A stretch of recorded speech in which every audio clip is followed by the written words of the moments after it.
L'8 novembre del 2008 il governo lettone privatizza Parex Bank, la seconda banca del paese, invischiata in scandali di corruzione e riciclaggio di denaro. La Lettonia è sull'orlo della bancarotta e nel 2009 chiede al Fondo Monetario Internazionale e all'Unione Europea un prestito di 7,5 miliardi di euro, quasi il 40% del PIL nazionale. La popolazione scende per le strade di Riga a protestare e costringe il governo di Ivars Godmanis alle dimissioni. Quella che segue è la denuncia di una frode che ha per protagonisti Parex Bank, il governo lettone e una delle maggiori istituzioni finanziarie europee, la BERS, ovvero la Banca Europea per la Ricostruzione e lo Sviluppo. My name is John Christmas. I was born in the United States. My father was born in the United States and my mother was born in Latvia. And therefore I had passports from Latvia and from the United States. My background in education and in business was from the United States in economics and finance and banking. In about 1998, I made the decision to leave my job in the United States and to move to Latvia to be a private investor in Latvia. And in Latvia, I did a lot of networking at the American Chamber of Commerce and the British Chamber of Commerce and through some other organizations as well to meet a lot of the business community in Latvia. Through the American Chamber of Commerce, I met an American citizen named Gene Zolotarev, who was a vice president at Parex Bank. And when he learned that I had banking experience from the United States and that I had gone to good universities in the United States, he said that Parex Bank would be interested in talking with me because they needed to have a Western representative for the bank. He said they had a reputational problem, and the reputational problem, one way to solve the reputational problem was to have a Western person who went to banking conferences and talked with Western banks to convince the Western banks that Parex Bank was transparent and lawful and the rumors about Parex Bank were not true. Well, in 2002 is when I started working at Parex Bank. And then in 2004 is when I went through this series of whistleblowing, which still is continuing now because still nothing has been done about it. It was in 2004 providing information to Ernst & Young Baltics. In 2005 providing information to several different parts of the Latvian government. In 2006 providing information to the British government and the German government. In 2007 providing information to the United States government. In 2008 is when the announcement was that Parex Bank was being nationalized by the Latvian government. Then also the announcement that the EBRD was going to study or do due diligence to make an investment in Parex Bank. So then I started sending messages to the EBRD saying, I have information about this organization. Before you invest, please talk with me. We went through 2009 and they refused to talk with me. I submitted some information, which was emails implying different criminal things at Parex Bank. I forwarded some of these to well-known Latvian journalist Lato Lapsa, who put some of these emails on his website. I believe this was in the beginning of 2009. But still the problems continues. I didn't think things would work out this way. I thought the auditors would immediately crack down on this, or I thought the regulators or the prosecutors would immediately do something. But as it turns out, nobody has taken any action. Is that most of Parex deposits were coming from Russia and also from the other former Soviet countries. And that the process is that Parex was offering a package with an offshore company together with a bank account. So somebody in Russia who wanted to have money in an offshore shell company and also, a company that's created only for the purpose of holding the bank account. If somebody wanted to have that sort of bank account and put their money in that sort of bank account, then this was the core service that Parex was offering. And the accounts were in United States dollars, and the accounts also paid no interest. So the reason for putting the money into the account was not to earn interest on the money, but rather the reason to put the money into the account was to have it out of Russia and in the ownership of a specially registered company. So everybody knows about these offshore activities, but nobody is doing anything. Even European Union knows it. Yes, this is. I think that even the president of Parex was surprised by this himself, because when I worked at Parex, there was the announcement that we purchased a Swiss subsidiary called AP Bank.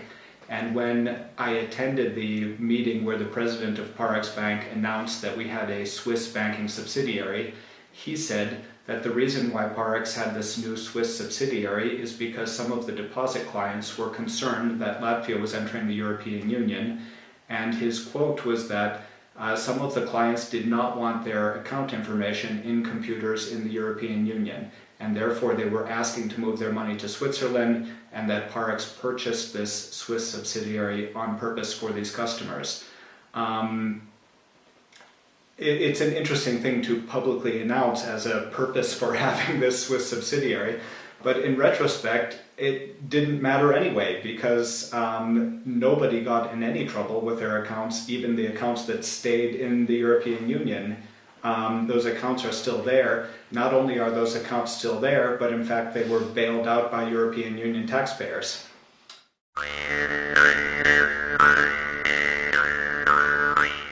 As soon as the government announced this, the government was effectively cut off from borrowing from the private sector because its ratings were lowered as a result of this announcement. And then the government had to borrow money from somewhere else in order to complete this bailout. And I say had to on the assumption that they wanted to bail out the bank. In fact, they did not have to bail out the bank because it is a private bank. It was not. But instead, the government decided to effectively guarantee 100% of the deposits by lending Latvian government money to Parex Bank, and then the Latvian government turning around and borrowing the money from other organizations. Since it couldn't borrow from the private sector, it went to the IMF and the World Bank and the European Union and the EBRD, and there were 7 individual countries as well. Nel 2009 la BERS decide di comprare azioni di Parex Bank per un valore di 136 milioni di euro, ma in un documento riservato della banca d'affari Nomura si scopre che al momento dell'acquisto è stata inserita nel contratto una put option, uno strumento finanziario derivato in base al quale chi compra un'azione acquista il diritto di vendere un titolo a un dato prezzo, mentre l'altra parte si impegnerà ad acquistare il titolo. Secondo John Christmas, questo tipo di operazione è una frode. The purpose for this sort of a transaction is fraud, and it's been done in some other famous situations. For example, this was one of the things in the Enron fraud in the United States, that they wanted to make it look like their assets were more valuable than they really were, so they engaged in some transactions where they sold something at a big price, but it was a fake price because they had an obligation to buy back the same thing at even a higher price. It is a fraud. I realize that most people are not accountants, so maybe most people don't follow exactly the meaning of it, but it is a fraud, and one clear way to perhaps show that it is a fraud is, if it's not a fraud, then why doesn't the EBRD talk about it publicly? Why didn't the EBRD put it into their press release in the beginning that they had this put option? If there's not something wrong with it, why is it secret? Anyway, put option is legal. Well, put options are legal, but they should be disclosed. And something about accounting is that in accounting, I have studied a lot of accounting myself, that for something to be accounted for as a sale, it can't be that the buyer has the right to sell it back again to the seller for a higher price. It means that it wasn't really a sale. And in fact, the term for this would be like a repo. It's more like a loan than it is like a sale. When, yes, I sell you this pen, and you give me some money, but then you sell the pen back to me, and then I have to give you back this money plus interest. This is not really a sale, this is really a loan, and the way that accounting rules work is that such transactions are supposed to be on your financial statements as a loan rather than as a sale. Which is the... I left Parex Bank in 2004 and I left Latvia in 2005, and during the time in between the whistleblowing and the time that I left Latvia, I mostly was living at a friend's apartment because I had heard a lot of rumors when I was working at Parex Bank. People inside Parex Bank and outside Parex Bank described the bank as the mafia, and I was afraid for my personal safety. So that's why I, in the beginning, just moved out from my apartment. But I expected action was going to be taken. I thought that the auditor or the regulator or somebody would take action. But after a year went by and no action had been taken, I decided to get out of the country. And then after I was out of the country, I received some text messages and phone calls that I considered to be threatening, and therefore I have not gone back to the country since then. Why all those institutions, Ernst Young, FNSA and so on, didn't investigate or didn't take your mails in consideration?